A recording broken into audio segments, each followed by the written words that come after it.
ಹೆಣ್ಣು ಮಕ್ಕಳು ಪದೇ ಪದೇ ತವರು ಮನೆಗೆ ಬರುತ್ತಿದ್ದರೆ ಈ ಸಮಸ್ಯೆಗಳು ಉಂಟಾಗಬಹುದು. ತಾನು ಹುಟ್ಟಿ ಬೆಳೆದ ತವರನ್ನು ಬಿಟ್ಟು ಗಂಡನ ಮನೆಗೆ ಹೋಗುವಾಗ ಹೆಣ್ಣಿಗೆ ನೋವು ಉಂಟಾಗುತ್ತದೆ. ಆಡಿ ಬೆಳೆದ ಮನೆ, ಅಪ್ಪ ಅಮ್ಮನ ಪ್ರೀತಿ, ಅಣ್ಣ ತಮ್ಮ ಅಕ್ಕ ತಂಗಿಯರ ಕಾಳಜಿ ಎಲ್ಲವನ್ನು ತೊರೆದು ಬೇರೊಂದು ಮನೆಯ ದೀಪವನ್ನು ಹಚ್ಚುವುದು ಹೆಣ್ಣಾದ ಅವಳಿಗೆ ಅನಿವಾರ್ಯ. ಹೆಣ್ಣಿನ ತವರು ತಂದುಕೊಡುವ ಅನುಭವವನ್ನು ಗಂಡನ ಮನೆ ತಂದುಕೊಡುವುದಿಲ್ಲ ಎಂಬ ಭಾವನೆ ಕೆಲವರಲ್ಲಿ ಇರುತ್ತದೆ. ತವರಿನಲ್ಲಿ ಸಿಗುವ ಪ್ರೀತಿ ಕಾಳಜಿ ಭಿನ್ನವಾಗಿರುತ್ತದೆ.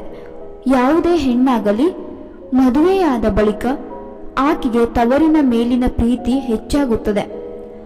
ಆಗಾಗ ತವರಿಗೆ ಹೋಗಿ ತನ್ನ ಕುಟುಂಬದವರನ್ನು ನೋಡಬೇಕು ಎಂಬ ಆಸೆ ಆಕೆಯಲ್ಲಿ ಇರುತ್ತದೆ.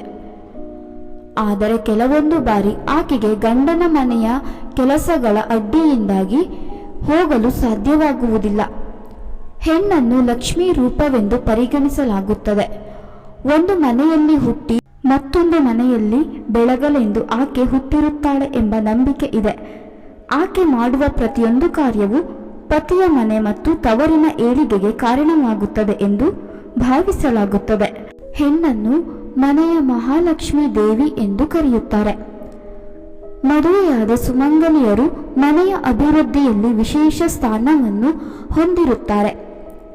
ಮನೆಯ ಅಭಿವೃದ್ಧಿ ಹೆಣ್ಣಿನ ಮೇಲೆ ಅವಲಂಬಿತವಾಗಿರುತ್ತದೆ ಎಂದು ಕೆಲವರು ಭಾವಿಸುತ್ತಾರೆ.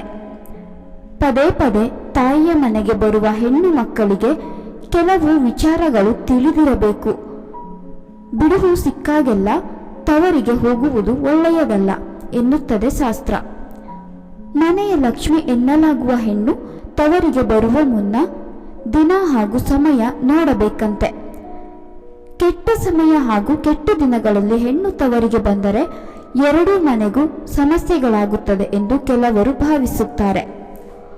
ಹುಟ್ಟಿದ ಮನೆ ಹಾಗೂ ಮೆಟ್ಟಿದ ಮನೆಗೂ ಶ್ರೇಯಸ್ಸಲ್ಲವಂತೆ. ಜ್ಯೋತಿಷ್ಯ ಶಾಸ್ತ್ರದಲ್ಲಿ ವಿವಾಹಿತ ಮಹಿಳೆಯು ಕೆಲವು ಸಂಪ್ರದಾಯ ಪದ್ಧತಿಗಳನ್ನು ಪಾಲಿಸಬೇಕೆಂದು ಸೂಚಿಸಲಾಗಿದೆ.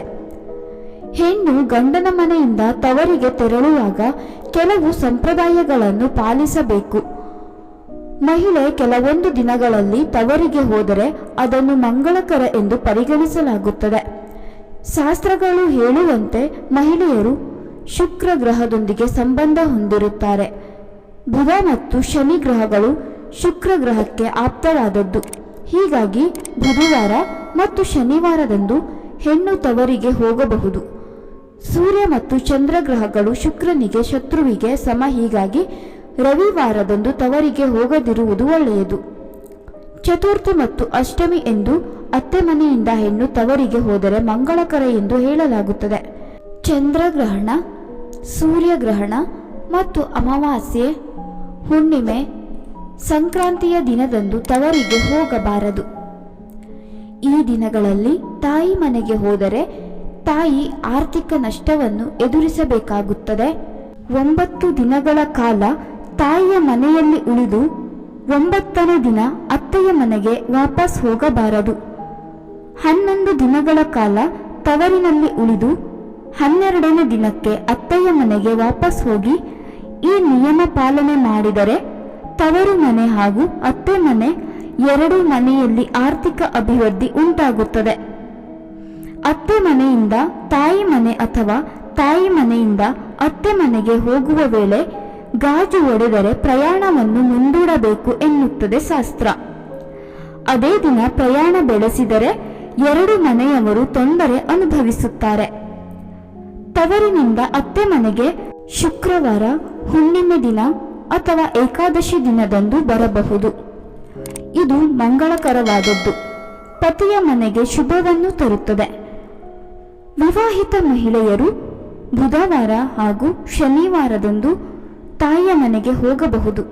ಶುಕ್ರವಾರ ಕೂಡ ತವರಿಗೆ ಹೋಗಬಹುದು.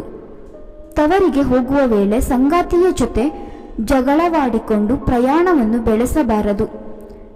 ಇದರಿಂದ ಎರಡೂ ಮನೆಯವರು ಆರ್ಥಿಕ ನಷ್ಟವನ್ನು ಅನುಭವಿಸಬೇಕಾಗುತ್ತದೆ. ಹೆಣ್ಣು ಗಂಡನ ಜೊತೆ ಜಗಳ ಮಾಡಿಕೊಂಡು ತಾಯಿಯ ಮನೆಗೆ ಹೋಗಬಾರದು. ಇದರಿಂದ ಸಂಸಾರದಲ್ಲಿ ಬಿರುಕು ಮೂಡಿ ಸಮಸ್ಯೆ ಉಂಟಾಗುತ್ತದೆ. ಹೆಣ್ಣು ಮಕ್ಕಳು ಮಂಗಳವಾರ ಮತ್ತು ಶುಕ್ರವಾರ ದಿನ ಕೆಲವು ತಪ್ಪುಗಳನ್ನು ಮಾಡಬಾರದು. ಮಾಡಿದರೆ ಮನೆಯಲ್ಲಿರುವ ಮಹಾಲಕ್ಷ್ಮಿ ಹೊರಗಡೆ ಹೋಗಿ ಹೊರಗಡೆ ಇರುವ ದರಿದ್ರ ಲಕ್ಷ್ಮಿ ಮನೆಯ ಒಳಗಡೆ ಪ್ರವೇಶಿಸುತ್ತದೆ ಎಂದು ಹೇಳಲಾಗುತ್ತದೆ. ಯಾವ ಮನೆಯಲ್ಲಿ ಯಾವಾಗಲೂ ಜಗಳಗಳು ಕಲಹಗಳು ನಡೆಯುತ್ತಿರುತ್ತವೆ, ಋಣಾತ್ಮಕ ಶಕ್ತಿ ಹೆಚ್ಚಾಗಿ ಇರುತ್ತದೆ. ಗೃಹಿಣಿಯು ಶಾಂತ ಸ್ವಭಾವದಿಂದ ಮನೆಯನ್ನು ನಡೆಸಿಕೊಂಡು ಹೋಗುವುದರಿಂದ ಮನೆ ಸಮೃದ್ಧಿಯನ್ನು ತರುತ್ತದೆ. ಹೆಣ್ಣು ಮಕ್ಕಳು ಜಗಳವನ್ನು ಆಡುವುದು ಮಾಡಿದರೆ ಮನೆಯ ಮಹಾಲಕ್ಷ್ಮೀ ದೇವಿಯು ಮನೆಯ ಒಳಗೆ ಇರುವುದಿಲ್ಲ, ಹೊರಗೆ ಹೊರಟು ಹೋಗುತ್ತಾಳೆ. ದಾರಿದ್ರ್ಯ ಲಕ್ಷ್ಮಿ ಮನೆಯನ್ನು ಪ್ರವೇಶಿಸುತ್ತಾಳೆ ಎಂದು ಹೇಳಲಾಗುತ್ತದೆ. ಮದುವೆಯಾದ ಹೆಣ್ಣು ಮಕ್ಕಳು ಮಂಗಳವಾರ ಅಥವಾ ಶುಕ್ರವಾರದ ದಿನ ಮನೆಯಿಂದ ಹೊರಗೆ ತಾಯಿಯ ಮನೆಯಿಂದ ಗಂಡನ ಮನೆಗೆ ಅಥವಾ ಗಂಡನ ಮನೆಯಿಂದ ತಾಯಿಯ ಮನೆಗೆ ಮಂಗಳವಾರ ಮತ್ತು ಶುಕ್ರವಾರದ ದಿನ ಹೋಗಬಾರದು ಎಂದು ಹೇಳುತ್ತಾರೆ.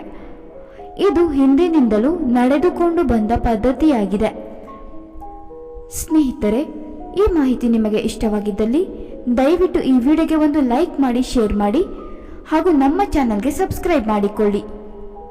ಧನ್ಯವಾದಗಳು.